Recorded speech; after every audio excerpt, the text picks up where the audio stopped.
ईमानदारी का रोने वाले सबसे ज़्यादा ये भ्रष्ट लोग जो हैं, जो अनुसूचित जाति का सब खा गए, दिल्ली के अंदर सब खा गए, स्पेशल कंपोनेंट प्लान खा गए, हमारे बच्चों की स्कॉलरशिप खा गए, बाबा साहब की जो छुट्टी डिक्लेयर होनी थी वो खा गए, सारे स्कूलों से मैथ और साइंस खा गए, और सारे के सारे अनुसूचित जाति के जो लीडर थे दिल्ली के अंदर उन्हें खा गए। अब आप कहेंगे कौन से लीडर? देखिए चौधरी प्रेम सिंह जो कांग्रेस के कद्दावर नेता थे उन्हें इन्होंने खा गए, उसके अलावा संदीप वाल्मीकि है उन्हें खा गए, उसके अलावा जो है राजेंद्र पाल गौतम थे उन्हें खा गए, और आज सुबह ही ये पता लगा है कि इन्होंने राजकुमार आनंद जी को भी कर दिया है। और मैं बता दूं आपको एक बात, ये लड़ाई वो नहीं है कि अरविंद केजरीवाल को कैसे देख रहे हैं। अरे करप्ट आदमी जिसका शुरुआत ही संविधान को कोसने से हुई, जिसने फोर्ड फाउंडेशन से पैसा लिया, जिनकी शुरुआत के अंदर अन्ना आंदोलन, फलाना आंदोलन, आरएसएस आंदोलन, अंबेडकर विरोधी आंदोलन जिन्होंने शुरू किया, तो वो लोग, उन लोगों ने 9 साल के अंदर। केजरीवाल भ्रष्टाचारी हैं? नहीं, केजरीवाल भ्रष्टाचारी नहीं, इनकी जो सोच, इनकी जो टीम, ये सभी भ्रष्टाचारी हैं। और ये भ्रष्टाचारी नहीं, बल्कि इनके ऊपर जो आरोप लगे हुए हैं, जो कल तक ये अगर बहन कुमारी मायावती कुछ कर देती, या बहुजन समाज पार्टी या ओबीसी वर्ग का कोई भी लीडर अगर बोल जाता तो धरने पे बैठ जाता, बिना ट्रायल के उनसे इस्तीफा मांग लेते। परंतु आप ये देखिए, इस्तीफा तो क्या, ये कोई लेटर भी नहीं भेज रहे। अब ये आप कहोगे कि नहीं ये क्या देख रहे हो, और तो यही खुद भ्रष्टाचार। अरे भैया, उस लिस्ट, वो लिस्ट इन्होंने सार्वजनिक इस वजह से नहीं की, इनका नाम सबसे ऊपर था, इनके बच्चों का नाम उसमें था, और इनके जो नेता हैं जो आज जेल में सड़े हुए हैं, जब कल सुप्रीम कोर्ट ने परसों इतनी फटकार लगा के इन्हें भगाया है कि चले जाओ, तो ये बिल्कुल क्लियर इंडिकेशन है कि ये जो लिस्ट थी, लिस्ट में सबसे ज़्यादा इनके लोग थे, सबसे ज़्यादा ये दिल्ली के अंदर इस वजह से आए ताकि एक मूवमेंट खड़ा किया जा सके, एंटी कॉन्स्टिट्यूशन और एंटी बहुजन समाज का मूवमेंट जो खड़ा किया जा सके। और सबसे बड़ी बात, आपको लगता होगा, ये मैं एक बार बताऊं, जब दिल्ली के अंदर मुस्लिमों पर अत्याचार हुए और ये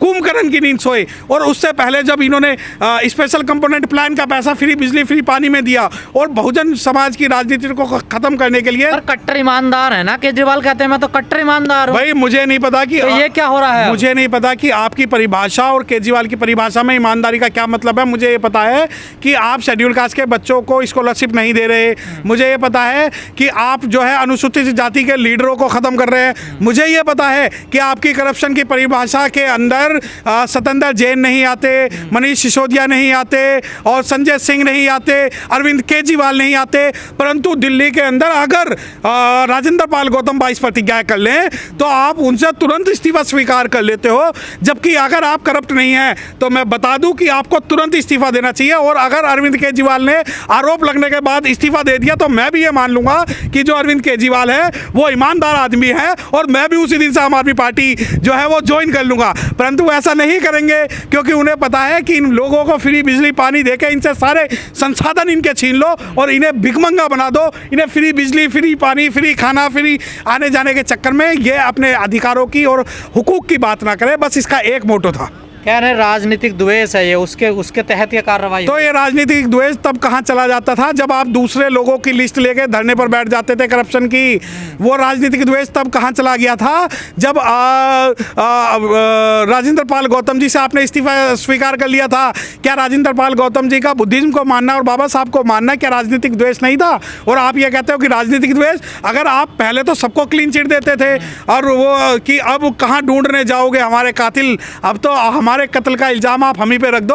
तो पहले तो आप सभी को वो सर्टिफिकेट बांटते थे, एक तरफ बीजेपी जो है वो देशभक्ति का सर्टिफिकेट बांट रही थी और आप ईमानदारी का सर्टिफिकेट बांट रहे थे। परंतु सबसे ज़्यादा जो करप्शन के चार्ज लगे हैं वो इनके खुद के लीडर और खुद के ऊपर लगे हुए हैं। परंतु आज ये साइलेंट रहेंगे, ये नहीं बोलेंगे, क्योंकि इनका ना बोलने का रीज़न ये है कि ये बोलेंगे तो और इनकी परतें खुलेंगी। तो इस वजह से ये भ्रष्टाचार के नाम पर जो है अपनी राजनीति चमका रहे। मैं आपको एक चैनल के माध्यम से एक बात बता देता हूँ, शराब घोटाला तो बहाना है। इस बात को दोबारा सुन लीजिए कि शराब घोटाला तो बहाना है। इन्होंने बहुत बड़ा कोई कांड किया हुआ है जिसके वजह से सीबीआई, ईडी, रॉ सभी इनके पीछे लगी हुई है। और शराब घोटाले सिर्फ एक एग्जाम्पल है, कोई बड़ा घोटाला भी सामने आएगा 2024 से पहले, जिसके अंदर दिल्ली वासियों को पता लगेगा कि शराब घोटाला सिर्फ मिसफायर है, क्रॉस फायर है, और भी कोई बड़ा घोटाला है। निर्दोष लोग हैं हम।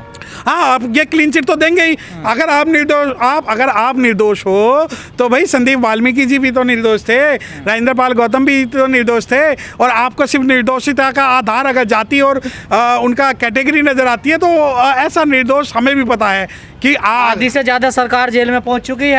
अरे ये तो वो हैं जिनके खिलाफ डायरेक्ट सबूत हैं। अगर इनडायरेक्ट सबूत और इनका प्रेशर ना हो, क्योंकि ये बात बात पे धरने लेके पहुंच जाते हैं। आपको एक बात बता दूं कि शायद मुद्दे से डाइवर्ट करना किसे कहते हैं, दिल्ली के अंदर 10,000 होमगार्डों को बिना बताए निकाल दिया गया है। उन लोगों की आवाज ना खुले, इस वजह से नोटंकी अब की जा रही है कि भाई मेरे ऊपर जो भ्रष्टाचार के आरोप लग रहे हैं, उन आरोपों के कारण मैं परेशान हूं।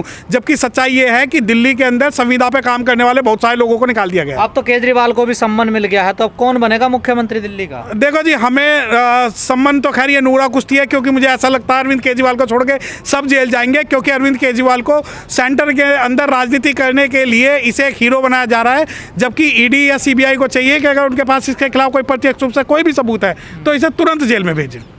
तो फिर क्या होगा दिल्ली में? नहीं, दिल्ली में चुनाव होने चाहिए, दिल्ली में इलेक्शन होना चाहिए, और दिल्ली को ऐसे करप्ट मुख्यमंत्री और दिल्ली को ऐसी करप्ट मंत्रिमंडल की कोई जरूरत नहीं है जिसके ऊपर बीजेपी डर गई है आम आदमी पार्टी से। बीजेपी, कांग्रेस और आम आदमी पार्टी तीनों एक है। इन तीनों का जो मेन मकसद है वो ये है कि किस प्रकार दिल्ली की सत्ता पे काबिज होकर बहुजन समाज और पिछड़ा वर्ग और अल्पसंख्यक लोगों के हक हुकूक को खाया जाए। मैं बता दूं, अगर यही काम कोई मुस्लिम कर लेता, आपको पता नहीं है कि ताहिर हुसैन के नाम के इनके एक जो है करावल नगर के काउंसलर हैं, उनके बारे में इन्होंने एक शब्द नहीं बोला। परंतु देखिए, ना तो ताहिर हुसैन के बारे में खुल के बोलेंगे, ना ही वो राजेंद्र पाल के गौतम के बारे में बोलेंगे खुलकर, ना ही राजकुमार आनंद के बारे में बोलेंगे। परंतु जब अपने पे आँच आएगी तो वो है कि जलती घर को देखने वाले फूस का छप्पर आपका है, उसके पीछे तेज हवाएं आगे मुकद्दर आपका है। और तेरे कत्ल पे मैं भी चुप था, मेरा नंबर अब आया, और मेरे कत्ल पे तू भी चुप है, अगला नंबर आपका है। अगर इन्हें लगता है कि ये बच जाएंगे तो बिल्कुल नहीं बचेंगे। तो सीधी सीधी बात आप ये कहना चाह रहे हैं कि केजरीवाल भ्रष्टाचारी हैं? नहीं, केजरीवाल का पूरा सिस्टम, पूरा तंत्र, और एक इनका जो इन्होंने सिस्टम एंटी कॉन्स्टिट्यूशन के नाम पे किया था, वो सारा भ्रष्टाचारी है। और भ्रष्टाचार का मतलब सिर्फ आर्थिक भ्रष्टाचार नहीं, सामाजिक भ्रष्टाचार भी है। भ्रष्टाचार का मतलब ये भी है कि आप यहाँ SC, ST, OBC और माइनॉरिटीज के खिलाफ लड़ रहे हो। भ्रष्टाचार का मतलब ये भी है कि दिल्ली के अंदर स्पेशल कंपोनेंट प्लान आप खा गए। भ्रष्टाचार का मतलब ये भी है फ्री पानी तेल दे रहे हैं, बिजली जो ये फ्री बिजली, फ्री पानी दे रहे हैं, जो बच्चों को विदेश, जो शेड्यूल कास्ट बच्चों को विदेश भेजने की जो स्कीम थी, और जो स्पेशल कंपोनेंट प्लान जो बच्चों का स्कूल खोलने के लिए होना था, उसके बदले में ये दे रहे हैं, क्योंकि ये SCO का पेट काटकर फ्री बिजली पानी की स्कीम दे सकते हैं।